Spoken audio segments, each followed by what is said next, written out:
Pembahasan kali ini akan dipaparkan mengenai pohon binier, salah satu jenis pohon yang aplikasinya cukup banyak kita bisa jumpai. Sekarang kita coba lihat pembahasannya. Misalnya kita mempunyai suatu pohon T, kemudian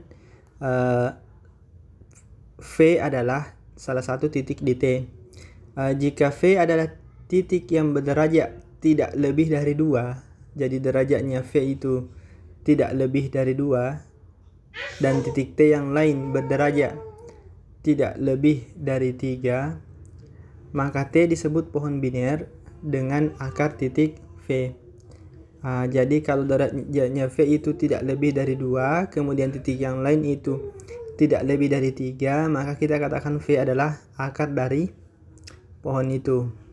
Kemudian pohon binier T yang berakar V dikatakan pohon binier lengkap. Itu tadi kan pohon binier dengan akar titik V. Sekarang pohon binier lengkap jika derajat titik V adalah 2 atau 0 dan setiap titik yang lain berderajat 1 atau 3.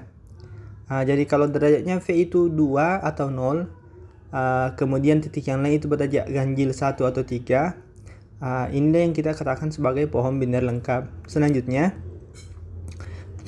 titik yang berderajat 1 disebut titik terminal dan titik yang lain disebut titik internal.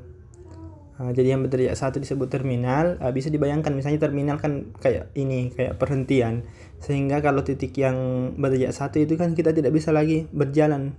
Misalnya ini V6 berderajat 1, kita tidak bisa lagi berjalan dari sini, berhenti di sini, katakanlah seperti itu. Kemudian titik yang lain dikatakan titik internal, berarti termasuk akar, kita katakan dia sebagai titik internal kan derajatnya 0 atau 2. Sebagai contoh, kita bisa lihat gambar ini. Kita lihat gambarnya. Jadi gambarnya di sini kita bisa lihat misalnya pada gambar T1. Pada gambar T1 ini kita bisa katakan pohon binier ini adalah pohon binier tak lengkap dengan akar V1. Mengapa dikatakan tak lengkap? Karena akarnya berderajat 2, tapi titik-titik yang lain itu bukan berderajat 1 atau 3, tapi di sini ada V5 yang berderajat 2. Padahal syaratnya untuk menjadi pohon binier lengkap seperti tadi yang dikatakan itu mesti titik-titik yang lain itu selain titik akar yang kita katakan akar itu mesti berderajat 1 atau 3. Sekarang kita lihat di sini berarti akar itu sebenarnya tidak mesti di sini V1 jadi akar. Yang penting derajatnya 2 atau 0 itu bisa jadi akar. Maka V5 juga bisa jadi akar di sini sebenarnya. Cuma tergantung kita memandangnya yang mana mau jadi akar. Kemudian titik V6, V7, V6, V3 dan yang lainnya ini disebut titik terminal dan titik ini, titik yang selain titik terminal namanya titik internal. Sebentar, ini kayaknya titik terminal. Titik terminal dan internal itu kita istilahkan untuk pohon binier lengkap sepertinya ya. Nanti kita lihat jelasnya bagaimana. Kemudian kita anggap saja dulu untuk pohon binier lengkap yang memiliki titik terminal dan titik internal. Selanjutnya T2. T2 ini juga merupakan pohon binier tak lengkap. Mengapa? Karena tidak ada titiknya yang berderajat 2. U3 ini berderajat 1, U4 berderajat 1, U1 berderajat 1, U2 berderajat 3. Berarti ini pohon binier tak lengkap juga. Akarnya itu bisa dipandang U1, bisa U4. Karena akar itu yang penting derajatnya tidak lebih dari 2. Itu akar. Kemudian T3, ini pohon binier lengkap. Dapat dilihat bahwa lengkap itu seperti ini, bercabang-cabang kayak seperti misalnya kita katakan bisa ranting, mirip ranting lah. Ini katakan lengkap. Mengapa? Karena akarnya berderajat 2, sedangkan yang lain itu berderajat 1 atau 3. Bisa kita lihat di sini. Seperti itu. Akarnya W1, ini T3.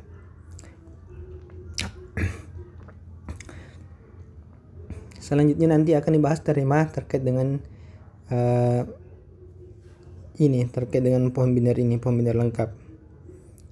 Kemudian nanti kita kaitkan dengan banyaknya terminal dan banyaknya titik internal.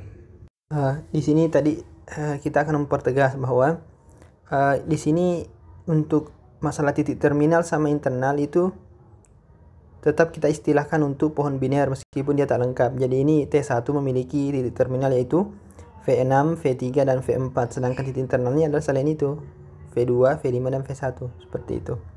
Begitu juga yang ini, tetap memiliki titik terminal dan titik internal. Nah, selanjutnya dari keterangan terkait dengan titik terminal dan titik internal serta dengan adanya konsep pohon binder lengkap, kita merujuk pada satu teorema berikut. Itu teorema 2.4. Teorema ini, jika T adalah pohon binder lengkap dengan banyaknya vertex adalah n, maka katanya di sini n-nya harus ganjil. Kemudian yang kedua, banyaknya titik terminal itu mesti n tambah 1/2 dan banyaknya titik internal adalah n kurang 1/2. Bagaimana untuk membuktikan teorema ini? Kita akan coba membuktikannya. Kita coba buktikan teorema ini. Pertama kita akan buktikan bagian I1, yaitu n ganjil.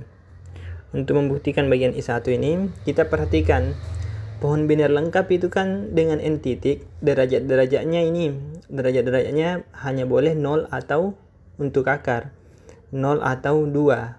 Jika derajatnya 0 saya kira jelas. Derajat 0 berarti dia pohonnya satu titik saja, berarti kan ganjil. Kita asumsikan atau kerjakan untuk yang n-nya tidak, untuk yang derajatnya 2. Berarti di sini jika derajat akar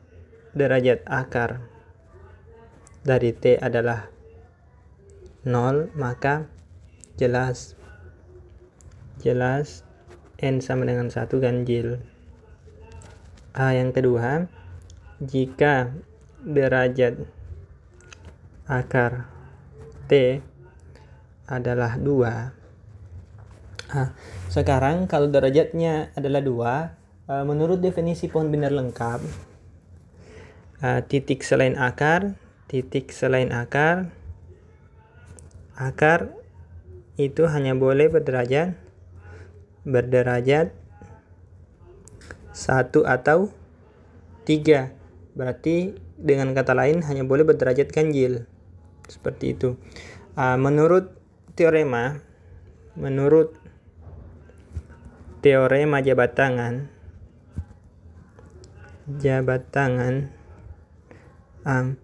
banyaknya titik yang berderajat berderajat ganjil pada satu graf itu harus sebanyak genap. Berarti kalau seperti itu, maka banyaknya titik berderajat ganjil di T, tentu banyaknya titik berderajat ganjil di T itu adalah n kurang 1. Ini harus sebanyak genap. Seperti itu. Itu teorema jabat tangan yang menjaminnya. Sehingga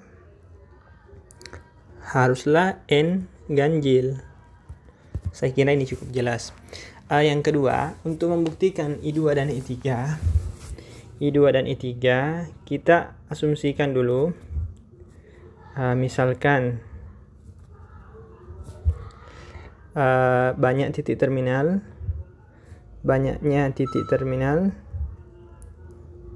di T itu adalah katakanlah T, maka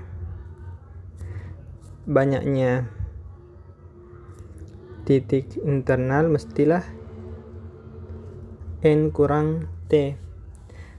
Kemudian kita tahu bahwa titik terminal itu berderajat 1. Kemudian titik internal itu hanya boleh berderajat 3 atau 2. 2 itu satu saja yang berderajat 2. Kemudian akar dari T pasti berderajat 2.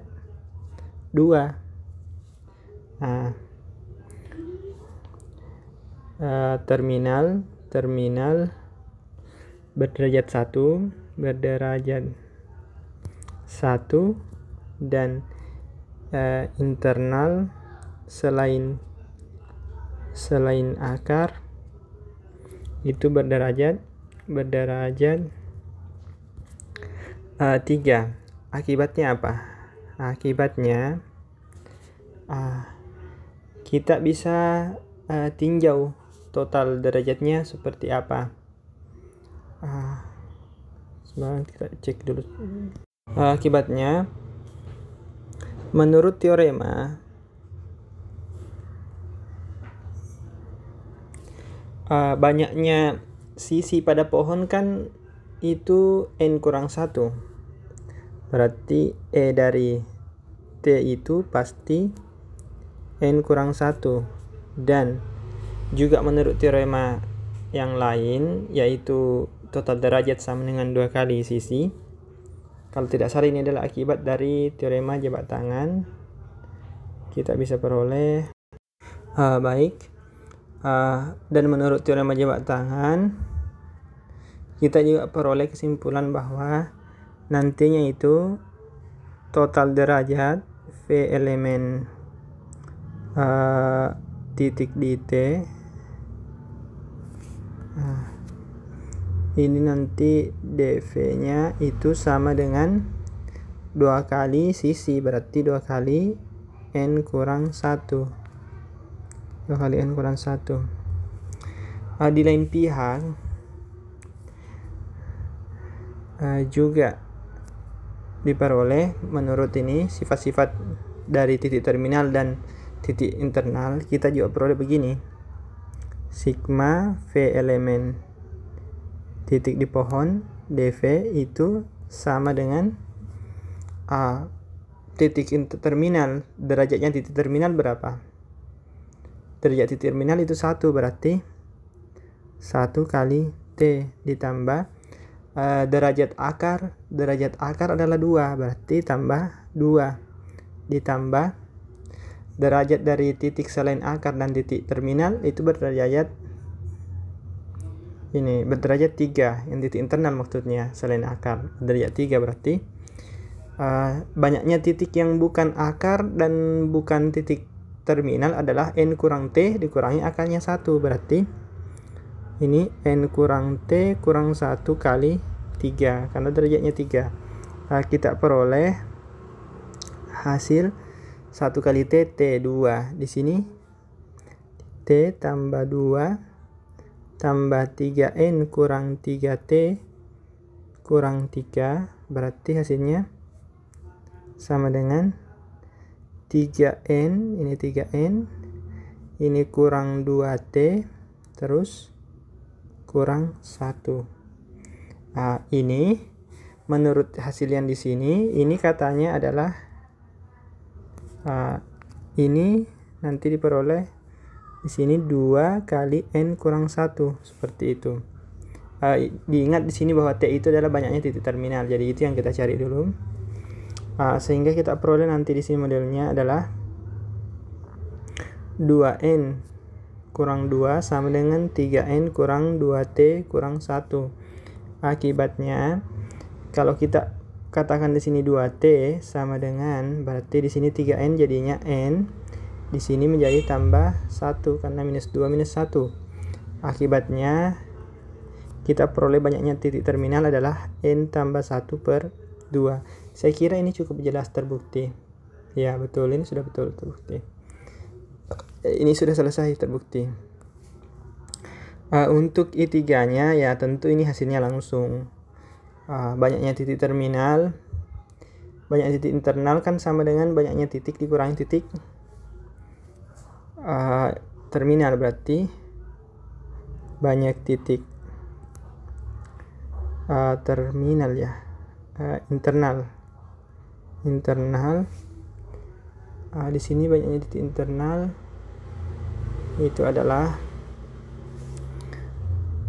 n banyaknya titik dikurangi titik terminal. Ini nanti dapat n kurang 1 per 2. Sudah betul. Jadi terbukti seperti itu. Saya kira teoremanya sudah jelas.